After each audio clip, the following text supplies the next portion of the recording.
Itu kren-kren besar di Dubai, Abu Dhabi, itu harus disewa semua. Karena kren-kren itu khusus untuk mengangkat konstruksi raksasa. Pertanyaannya, should we take the risk or not? Oke? Dan kita bilang, bismillah kita ambil risiko itu. Kemudian dibangunlah di bawah, lalu setelah itu selesai dinaikkan ke atas, proses mendongkraknya itu 72 jam, sampai akhirnya terpasang di atas, rapi semua, terkunci, dan itu semua dikerjakan 100% oleh insinyur-insinyur Indonesia.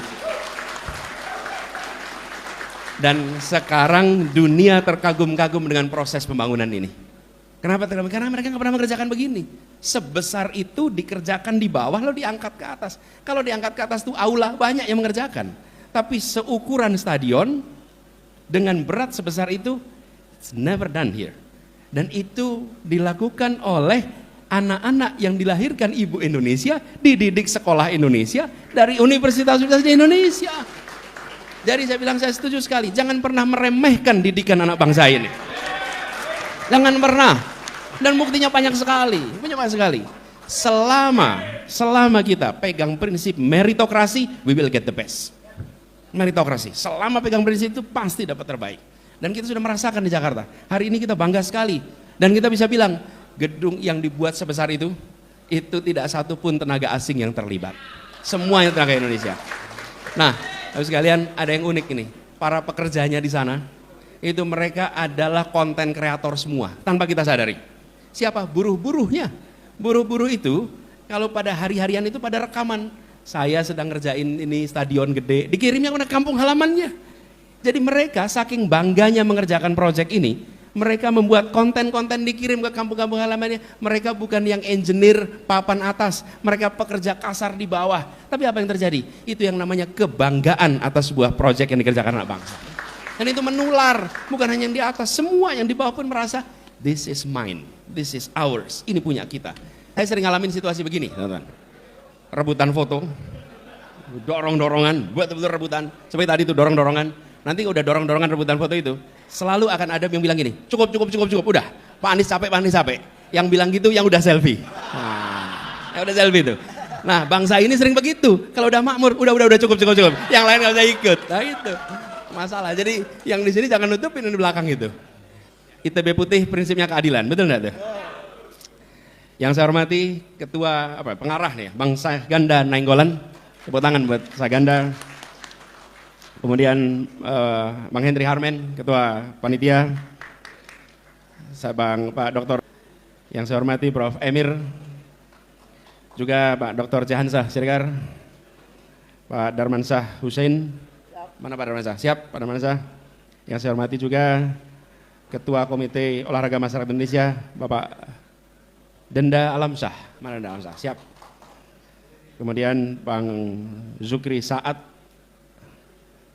Pak Ahmad Sarbini, ada Wahyono, Nurholis, Abi semuanya, Alun, Pak Ketua Komisi 10, Miftahul Huda, terima kasih. Kemudian siapa lagi yang belum kesebut? Sudah kesebut semua. Jumhur Hidayat. Sebetulnya acaranya harusnya 5 Agustus Jumhur.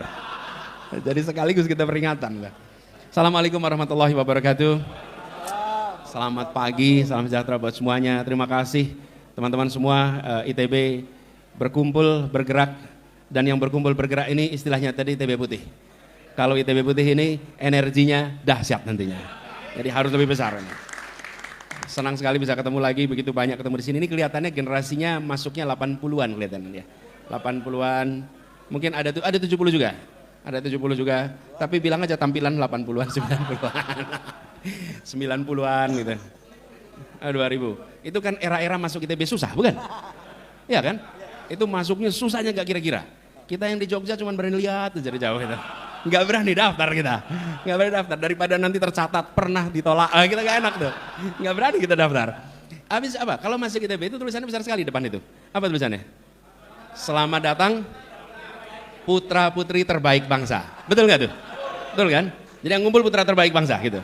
Nah ini betul kata Saganda tadi. Kalau sudah kumpul di sini kira-kira level Habibie semua nih yang kumpul di sini. Nah kalau di UGM tulisannya itu selamat datang pemimpin masa depan. Gitu. Ya, aduh. Jadi bannernya salah itu. Bannernya salah. Serius itu, di Jogja itu tulisannya selamat datang pemimpin masa depan.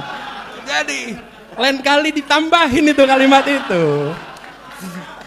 Salah doa. Dan ketika banner itu dipasang, saya ketua ospek waktu itu, sempat ada yang iseng, N-nya dihilangin. Selamat datang pemimpi masa depan.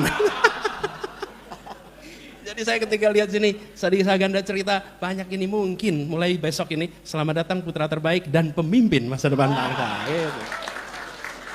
Jadi, terima kasih sekali tadi dibacain pesan-pesannya. Memang betul sekali, ini agak serius sedikit nih soal ini.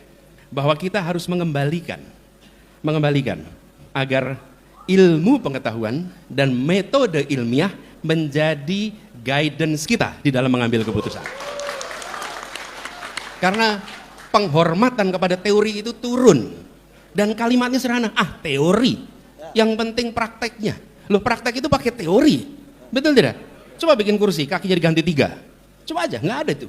Apa yang terjadi? Menurut saya harus dikembalikan. Penting sekali. Dan kita mengalami sebuah pembelajaran dahsyat. Kalau ada orang bilang, oh ya kami percaya sains, oh ya kami percaya teknologi, kami percaya metode ilmiah. Ujiannya bukan pada saat normal. Ujiannya itu saat krisis. Kapan itu? Kejadian 3 tahun lalu. Pada saat terjadi pandemi, pada saat itu ketahuan siapa pemimpin menggunakan ilmu pengetahuan dan siapa tidak pakai ilmu pengetahuan. Dan itu ujian pemimpin sedunia. Sedunia, bukan cuma di Indonesia, sedunia. Kita sekarang mentertawakan yang pakai kalung-kalung macam-macam itu.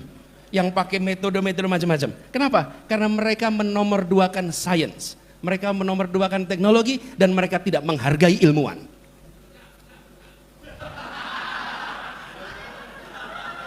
Itu nggak keluar dari mikrofon ini ya.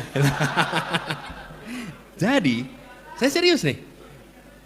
Ketika terjadi pandemi, waktu itu saya sengkat, dan teman-teman boleh cari rekamannya, ada rekamannya. Saya mengatakan pada waktu itu, pada saat kejadian pandemi ini adalah ujian bagi semua pemimpin untuk membuktikan dia mempercayai sains atau dia sekedar lip service soal sains. Karena pada saat itulah kebijakan-kebijakan itu disusun berdasarkan referensi para ilmuwan, metode ilmiah, dan sebagian dari itu harus berhadapan dengan yang disebut ignorance. Ignorance apa? Ketidaktahuan, dan itu kan lawannya terdidik, bukan? Lawannya terdidik. Di situ kemudian kita harus mengambil keputusan. Bagaimana keputusan tidak populer scientific atau populer ignorance. Dan kami di Jakarta mengalami. Kenapa? Karena kami pakai ilmu pengetahuan untuk mengambil keputusan. Amat tidak populer. Ketika itu amat tidak populer. Dan sering kami harus berhadapan dengan pemegang-pemegang otoritas lebih tinggi, tapi tidak pakai ilmu pengetahuan. Tidak pakai ilmu pengetahuan. Dan itu yang kita hadapi kemarin. Jadi, menurut saya kejadian pandemi itu adalah satu wake up call. Wake up call bagi kita semua. Bahwa kembalikan ilmu pengetahuan, metode ilmiah menjadi kompas. Menjadi kompas. Dan kebijakan itu tidak disusun berdasarkan selera pemegang kewenangan. Tidak bisa, karena kebijakan bukan soal selera. Kebijakan ini bagaimana kita memahami masalah, bagaimana kita mengidentifikasi prioritas atas masalah, kemudian cara apa untuk menyelesaikan masalah. Dan di situ seringkali eklektik, harus induktif, harus deduktif, itu semua harus kita kerjakan. Dan tidak bisa kita hanya 1 dari 2. Kita harus eklektik pendekatannya. Nah, ini membutuhkan keterbukaan pikiran. Ini membutuhkan kemauan untuk mendengar. Dan kalau dalam bahasa resminya, mengedepankan teknokrasi. Teknokrasi di depan. Dan ini yang membuat Indonesia kemarin sempat mengalami fase kemajuan yang cukup besar karena teknokrasi menjadi kompas bagi pengambilan kebijakan. Nah, ini yang harus kita kembalikan. Jadi ketika mendengar tadi yang disampaikan oleh Prof. Emir tentang pentingnya kita menempatkan ilmu pengetahuan, sains, teknologi ke depan, itu penting sekali. Dan kami melihat ini menjadi lebih urgent. Kenapa menjadi lebih urgent? Karena ukuran Indonesia itu terlalu besar dan resiko ketika kebijakan dibuat keliru, itu maldevelopment, malpolicy, ongkos recovery-nya itu mahalnya luar biasa. Recovery itu apa? Waktu, sumber daya, itu luar biasa. Dan kalau kita kehilangan periode itu, negara lain sedang lompat dengan kecepatan yang luar biasa tinggi. Jadi kami melihat perlu itu dikembalikan dan itu salah satu agenda utama. Saya sering ditanya bagaimana ambil keputusan di Jakarta, maka saya selalu bilang ada 4 urutannya. 1, prinsip keadilan, itu value-nya. value-nya.